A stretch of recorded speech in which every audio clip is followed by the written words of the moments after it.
To kod aluora osingo mar ne chike ma oketi makare kata chike oketi makare mar konyo jokuny mula e pacho ka kendo gibedo kod lwasi makare mar timo ohala mar mula. Jaod bura manyatike Tom Odege koni loko chike matayo weche mag kunyo mwandu manitie bwolo ma ong'ere kaka Mining Amendment Bill 2023 kod Gold Processing Amendment 2023 wacho ni lokruok ma gikelono dhi konyo jokuny mula duto. Moko kuom lokruoge ma chikno matayo chenro mag kunyo mula dwani mondo mi olosi oting'o loso maber kendo miyo teko bad duol madhi ng'iyo chenro mag kunyo mwandu manitie bwolo mong'ere kaka Mining Regulatory Authority.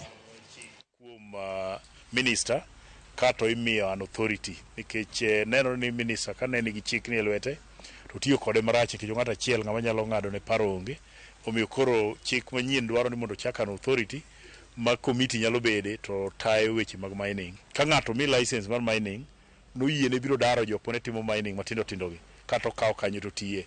Jopiny dwaro ni ng'acha kata komi license to nyaka giwinjre kaka gidwa tiyo gi jogi nikech ka puonjo jogi chieme koro jogo ok riembi to gitiyo kanyakla. Jogi kawo margi embo kawo mare to gidak kumoro achiel to gidhi nyime. Maduong' kendo kabisa ma wayuago kaka jok manie sector mar mining gin jok mok tim mining to joma tiyo gi chemicals kata sum e weche mag loso gold dhi to sum ni chandogi to gito gionge kata mining.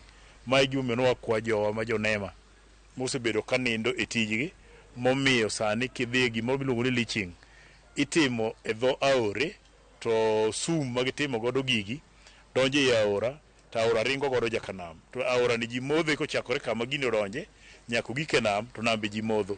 Koro magi gik mosebedo ka hinyo jogewa machuno ni chik nyaka bede motegno manyalo keto ni gigi kitimogi to gik ma gitiyo godo ok donje pi kendo ok dhi aora.